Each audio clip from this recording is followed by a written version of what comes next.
Sharon Hoare was a 19-year-old from Bristol who had the aspirations to become a model. Unfortunately, her life was cut short when she was found murdered in her flat in Fulham, West London. Her family were unaware of the life she was living while she was in London and would only find out after her death that she had been living an expensive lifestyle, which was fueled by her working as a high-class prostitute.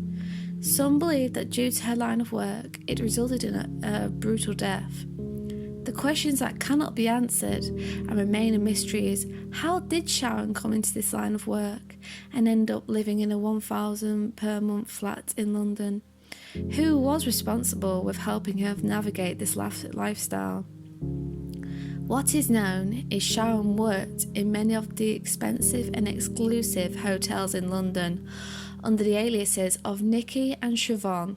She would be sent to these hotels by escort agencies and would be paid up to £500 for her services.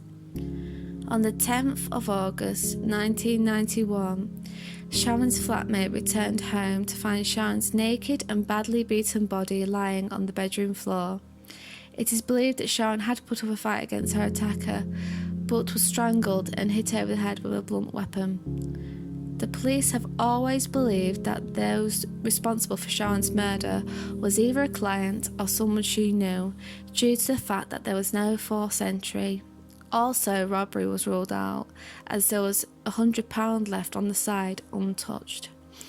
Her final steps were traced, and the last person to see her alive was a taxi driver who dropped her off at her home in Brompton Park Crescent at 2 a.m. and after she was turned away from a London hotel.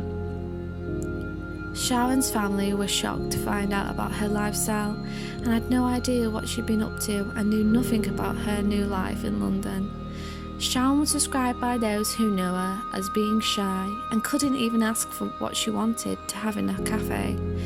She was also bullied at school because of her surname, so she moved to a different school where she did a secretarial course and later became a typist. Employers liked her. She always found work easily, said her father. She enrolled with the well-known Sue Shepherd Secretarial Agency and got jobs all over Bristol. She was earning good money for her age, her father also added. She would later meet a man in his 40s and develop a relationship with him, something her parents frowned upon. However, she would meet up with him secretly at the end of the road.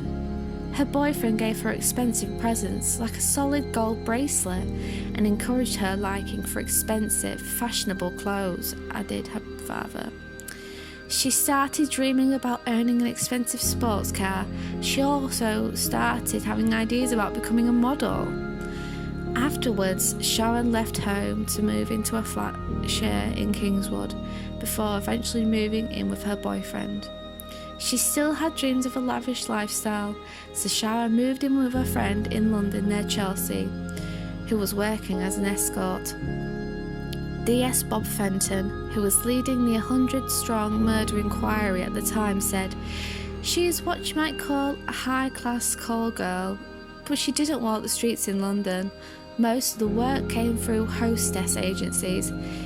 Indeed, the picture that we have of her is a modelling-type photo." It appears that she lived a reasonably affluent lifestyle, he added. Apparently, she put her name on hostess lists in London and built up her clients from that. There was no evidence that she had a pimp, as the flat was rented in her name. Sharon's former boyfriend, John Peacock, who she dated for 2 years, was questioned by the police, but eventually cleared, had said he loved her and warned her of the dangers of being a prostitute. She apparently was adamant in continuing this type of work, as she was hooked on the lifestyle she had now come accustomed to. She didn't like the work, but she loved the money and being able to meet the wealthy people and share in their lifestyle. 6 days after Sharon's murder, another prostitute, Lucy Christopher, was attacked in Kensington. Her attack mirrored Sharon's in that they were both prostitutes who were attacked in their own home and were hit over the head with a blunt weapon. Police were convinced that both women were attacked by the same man. This man was described as 30 to 32 years old, pale complexion, thick dark brown fuzzy hair with a heavy beard and moustache. Blood samples were taken from most of Sharon's clients, and the police speculated their suspect was possibly from Bristol. There had been no further information regarding either of these. In 2013, Killers Behind Bars was aired and featured the serial killer, the Camden Ripper, Anthony Hardy. Criminology professor David Wilson discusses the possibility that Sharon could have been one of his victims. The programme explains how she was so badly beaten that her bones were broken and she was later asphyxiated. According to the programme, her flat had been ransacked, but the £100 remained untouched. Also, it states her flat was in Chelsea and not Fulham. I had a look on the internet because I'm not aware about the London boroughs, but apparently Fulham and Chelsea are neighbouring boroughs, so it might just be the case that some people class it as Chelsea and some might class it as Fulham. Anyway, a caretaker for their flats where Sharon lived, Danny Goddard, is interviewed and remembers Sharon as being quiet and minded her own business. The flats are part of a gated community, and according to the caretaker, a witness saw a man entering her flat via some patio doors at 2 a.m. on the morning of her murder. This eyewitness is tracked down by the programme, but unfortunately was unable to remember anything significant. She apparently did not conduct work from her residence and mainly got about London via minicabs and the underground. David Wilson believes that Sharon's murder fits Anthony Hardy's MO, apart from the geographical location of the murder being different. However, the caretaker explains to him that around the time of Sharon's murder, other sex workers had been attacked in the local area. This leads David to investigate and find a newspaper article about one of these attacks, where a woman was able to describe her attacker. There is a photo fit of this man, and David later shows those two men who knew Anthony Hardy back in the early 1990s believed that he did bear a resemblance to the photo fit. David Wilson goes on to interview Sharon's father, Jack Hansen. Her father describes Sharon's childhood and later talks about some new evidence he had learnt about. In the months prior to the programme, Jack received an email saying the minicab driver should be investigated, which he found strange at the time.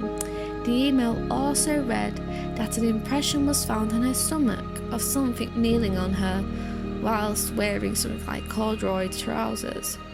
David ends the programme concluding the photo fit shows a resemblance to Hardy. The kneeling on Sharon's stomach fits Hardy's crushing MO, and it is revealed that Hardy had been working as a minicab driver at the time of her murder and used this quite a lot. One more thing he did note was that Sharon was known to put adverts in newspapers and contact magazines just like the woman who helped the police with the photo fit, and Hardy used these type of adverts to pick up prostitutes. As of September 2018, there is no further developments or investigations into Sharon's murder. From the time of her death, her case has scarcely been covered by the newspapers. If you have any information regarding this case, please contact the following: Met Police on 101 or Crime Stoppers anonymously on 0800 555 111. Thank you for taking the time to listen, and most of all, thank you for watching.